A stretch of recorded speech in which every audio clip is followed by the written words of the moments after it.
দেখুন বৈদ্য বନ୍ଦାଣ ସନ୍ଧ୍ୟା ଦ୍ୱାରା ସାହିତ୍ୟ ସଂସ୍ଥା ତରଫରୁ ପ୍ରୋଗ୍ରାମଟି ଚାଲିଛି ବୈଦ୍ୟ ବନ୍ଦାଣ ଉତ୍ସବ 43 ବର୍ଷର ଆସିକି ପୁରିଛି। ବହୁତ ସୁନ୍ଦର ପ୍ରୋଗ୍ରାମ।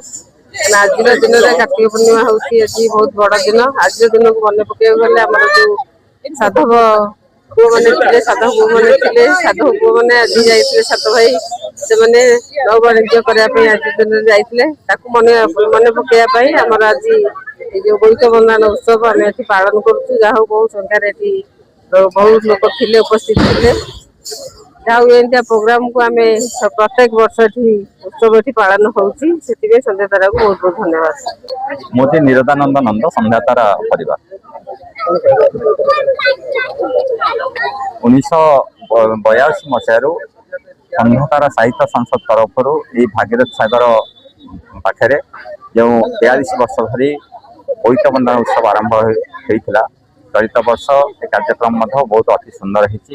ବହୁତ ଜନସମାଗମ ଭିତରେ ଏବଂ କୁନି କୁନି ଶତାଧିକ ସାଧବ ପୁଅ ଏବଂ ସାଧବ ବୋହୂ ବେଶରେ ମଧ୍ୟ ପିଲାମାନେ ଆସିଥିଲେ। ତାଙ୍କର ସମାବେଶ ହେଇଥିଲା। এই କାର୍ଯ୍ୟକ୍ରମରେ ଅଧିକ ବୃଦ୍ଧିମନ୍ତ କରିବା ପାଇଁ ବିଭିନ୍ନ ଲୋକମାନଙ୍କ ମଧ୍ୟ ସହଯୋଗ ରହିଛି। ପରବର୍ତ୍ତୀ ସମୟରେ ଯଦି ଯେଉଁ ପୋଖରୀର ଉନ୍ନତିକରଣ ଚାଲିଛି ଉନ୍ନତିକରଣ ଯୋଗୁଁ କିଛି ବାଧା ସୃଷ୍ଟି ହେଇଛି ପ୍ରତିକାତ୍ମକ ଆମେ ଡଙ୍ଗାକୁ এই ନୌବାଣିଜ୍ୟ ପରମ୍ପରାକୁ ଆଗେଇ ନେଇଛୁ।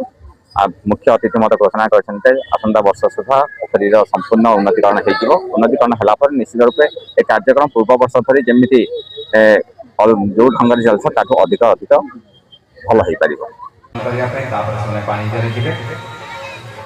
1979 ମସିହାରେ ସନ୍ଧ୍ୟା ଦ୍ୱାରା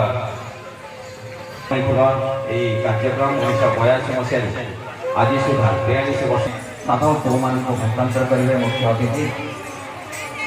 ପ୍ରଥମେ ସାଧବ ପୁଅମାନଙ୍କୁ ମୁଖ୍ୟ ଅତିଥି ଶ୍ରୀମତୀ ପାତ୍ର ମହୋଦୟା ଶୁଭଘଟ ପ୍ରଦର୍ଶନ ପ୍ରଦାନ କରୁଛନ୍ତି। ତାପରେ ସେମାନେ ପ୍ରତିକ୍ରମ ନୌବାଣିଜ୍ୟକୁ ଯାତ୍ରା କରିବେ। এই 43তম ବୋଇତ ବନ୍ଦାଣ ଉତ୍ସବକୁ ସହଯୋଗ କରିଥିବା ଶ୍ରୀକୃଷ୍ଣ ଜୁଏଲାରୀ ଏବଂ ପ୍ରଧାନ ବ୍ୟକ୍ତିଙ୍କୁ ଅନେକ ଅନେକ ଧନ୍ୟବାଦ ଦେଉଛି। এই କାର୍ଯ୍ୟକ୍ରମରେ ବହୁତ ଅନୁଷ୍ଠାନ ଅଗ୍ନିଶମ ବିଭାଗ ବ୍ରଜନାଥ ବଡ଼ଜେନା ହାଇସ୍କୁଲ ଜିଲ୍ଲା ଶିଳ୍ପ ଓ ଶେଷ ପର୍ଯ୍ୟାୟ ପୁରସ୍କାର ବିତରଣ ଅଙ୍ଗକ ରଖୁଛି Asmit Das serial number 44 Amrita pre primary school Lavnish Mahala serial number 10 second लवनिश महला और तृतीय लक्षित महला।